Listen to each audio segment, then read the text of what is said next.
Bismillahirrahmanirrahim. Assalamualaikum warahmatullahi wabarakatuh. Alhamdulillah, segala puji bagi Allah Subhanahu wa taala. Di antara nikmat tertinggi yang Allah berikan kepada kita adalah nikmat ukhuwah imaniyah. Karena ukhuwah imaniyah ini bukan hanya bersahabat atau berteman selama hidup di dunia, akan tetapi ukhuwah imaniyah ini akan mengantarkan seseorang menuju kepada kebahagiaan di akhirat kelak. Allah berfirman, "Walladzina amanu wattaba'athum dzurriyyatuhum biimanin alhaqna bihim dzurriyyatahum." Dan orang-orang yang beriman kemudian diikuti oleh keturunan mereka, cucu-cucu mereka, pasangan mereka di dalam keimanan, maka di antara fadilah yang Allah berikan adalah alhaqna bihim dzurriyyatahum. Maka mereka kelak nantinya akan sama-sama berkumpul di dalam surga Allah Subhanahu wa taala. Kemudian Allah juga berfirman, al-akhilla yawma idzin ba'duhum li ba'din adu. Sesungguhnya semua pertemanan dalam perjalanan kehidupan ini itu akan menjadi musuh, kecuali pertemanan yang dibina di dalam ketakwaan. Nah, di sini dari dua ayat yang kita baca ini memberikan pelajaran yang cukup berharga kepada kita. Ternyata ada pertemanan yang akan mengantarkan kita ke dalam syurga Allah, yaitu pertemanan dalam bingkai keimanan. Nah, ini menarik untuk kita fahami, karena banyak pertemanan dalam kehidupan kita. Terkadang semua pertemanan itu akan mengantarkan kita kepada sesuatu yang tidak baik. Tidak sedikit seseorang ketika berteman justru imannya rusak, imannya bermasalah. Nah, ini tidak diharapkan. Maka oleh karena itu, pertemanan yang diharapkan adalah baik itu dengan pasangan kita, dengan karib kerabat kita, dengan rekan kerja kita, dengan atasan kita, dengan bawahan kita, siapapun mereka, maka kita usahakan mereka itu adalah orang-orang yang memiliki kekuatan iman yang baik. Maka materi yang kita angkat ini adalah materi yang berhubungan dengan ukhuwah imaniyah.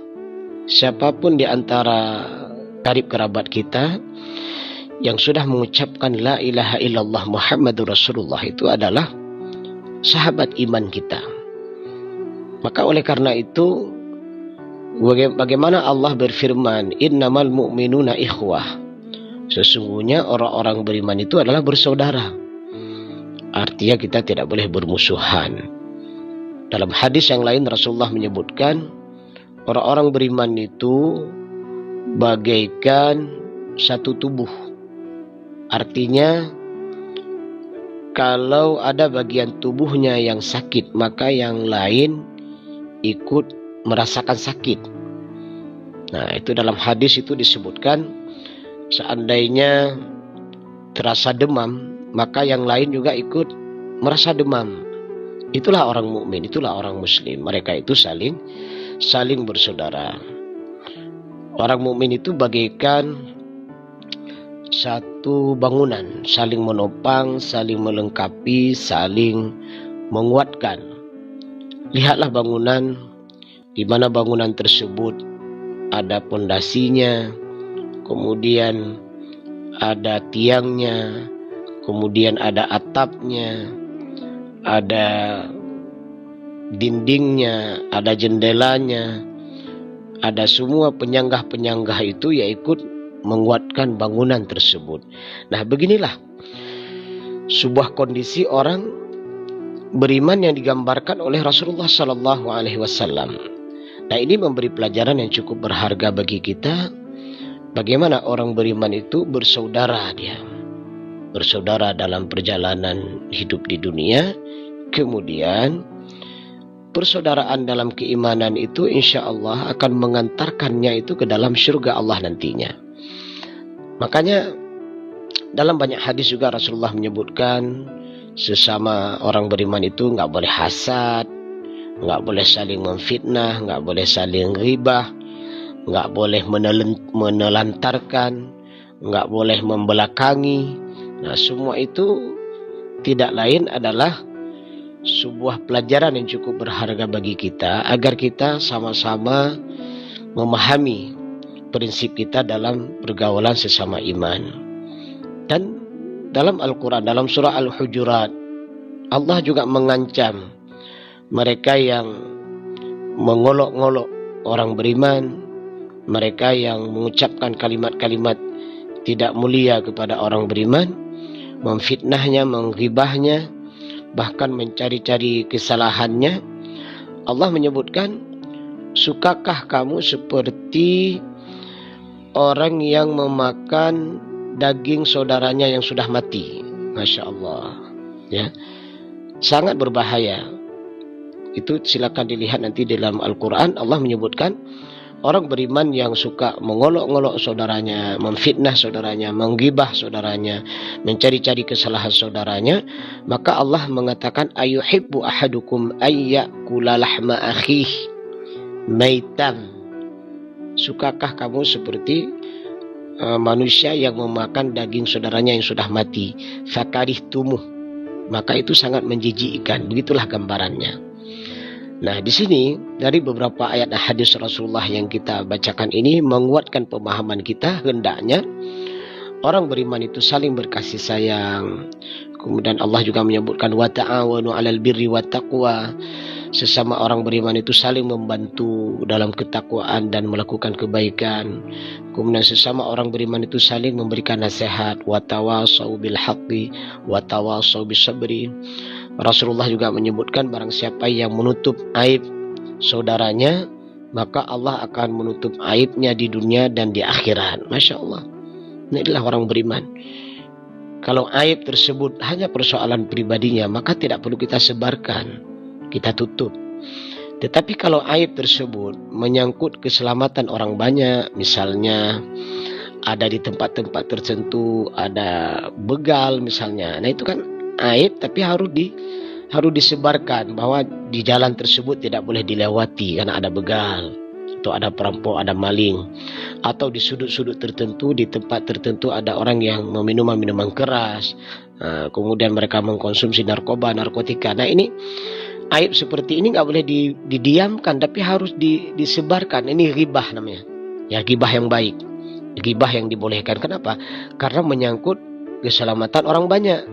Tapi kalau aib itu hanya persoalan pribadi dia, ya mungkin kekurangan-kekurangan yang dia miliki yang tidak mengancam kehidupan orang lain, ya jangan disebarkan, biarkan saja. Semoga Allah mengampuni dosa-dosanya, Allah akan memperbaiki kesalahan-kesalahannya. Nah, itu saja. Nah, kemudian kita lanjutkan kembali bagaimana kebaikan daripada ukhuwah imaniyah ini. Nah, Allah juga menyebutkan di dalam Al-Quran, menjaga ukhuwah imaniyah ini bagian daripada sifat sikap daripada umat Nabi Muhammad. Allah berfirman, Muhammad Rasulullah walladzina ma'ahu asyidda'u 'alal kuffar ruhama'u bainahum. Nah, di sini Allah menyebutkan antara orang beriman itu ruhama'u bainahum, saling berkasih sayang, ruhama.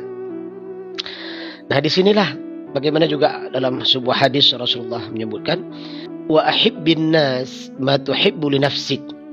Cintailah saudaramu itu seperti engkau mencintai diri sendiri. Nah, jadi dalam kita bergaul, walaupun itu bukan saudara kandung kita, tapi sahabat kita beda, ya tidak satu rahim. Kita hanya dalam satu persaudaraan sebagai Bani Adam, sebagai cucu Nabi Adam. Tapi Rasulullah menganjurkan kita dalam bersaudara itu hendaklah kita menganggap saudara kita itu adalah teman kita, itu adalah bagaikan diri sendiri. Artinya apa? Ada kalimat-kalimat yang kita ucapkan yang itu tidak mengenakkan diri kita, maka jangan ucapkan pada orang lain. ada perbuatan yang kalau itu kita lakukan akan memberikan kemudaratan kepada diri kita, maka jangan lakukan kepada orang lain. Artinya, apa yang akan kita ucapkan itu anggaplah seperti kita mengucapkan pada diri sendiri. Apa yang akan kita lakukan itu anggaplah seperti perbuatan tersebut akan menimpa diri kita. Nah, maka Rasulullah juga mewanti-wanti kita, jangan sampai kita mencaci maki orang tua orang lain. Kenapa? Karena sama dengan mencaci maki orang tua kita sendiri. Ada kita caci maki orang tua orang lain, maka orang tersebut akan mencaci maki orang tua kita. Nah, itu bagaimana indahnya Rasulullah memberikan nasihat kepada kita, berhati-hatilah dalam pergaulan ini. Yang terakhir kita ingin sampaikan bahwa ukhuwah imaniyah ini harus kita jaga, harus kita rawat. Mudah-mudahan sahabat yang bersama kita itu, yang kita ajak dia mengenal Allah, kemudian taat kepada Allah. Mudah-mudahan sahabat yang dekat dengan kita itu, yang menjadi teman ukhuwah imaniyah kita, baik itu saudara kandung kita ataupun bukan saudara kandung kita, ketika dengan asbab kita dia menjadi taat kepada Allah, suatu hari kelak mungkin saja kita ada dosa yang kita lakukan sehingga Allah masukkan kita ke dalam neraka, maka insya Allah teman, sahabat ini bisa menjadi syafaat buat kita. Dan dia akan mengatakan kepada Allah, ya Rabb, saya bisa taat seperti ini, bisa baik seperti ini ya Rabb, karena ada sahabatku yang menasihatiku pada keimanan dan kesolehan. Tapi hari ini ya Rabb, aku tak tengok dia di dalam syurgamu. Di mana dia ya Rabb? Maka Allah mengatakan, carilah dia dan masukkan dia ke dalam syurga. Masya Allah. Mudah-mudahan kita ini adalah bagian daripada teman ukhuwah imaniyah yang akan mengantarkan kita sama-sama ke dalam syurga Allah Subhanahu wa taala. Amin ya rabbal alamin. Subhanakallahumma bihamdik, asyhadu an la ilaha illa anta, astaghfiruka wa atubu ilaika. Assalamualaikum warahmatullahi wabarakatuh.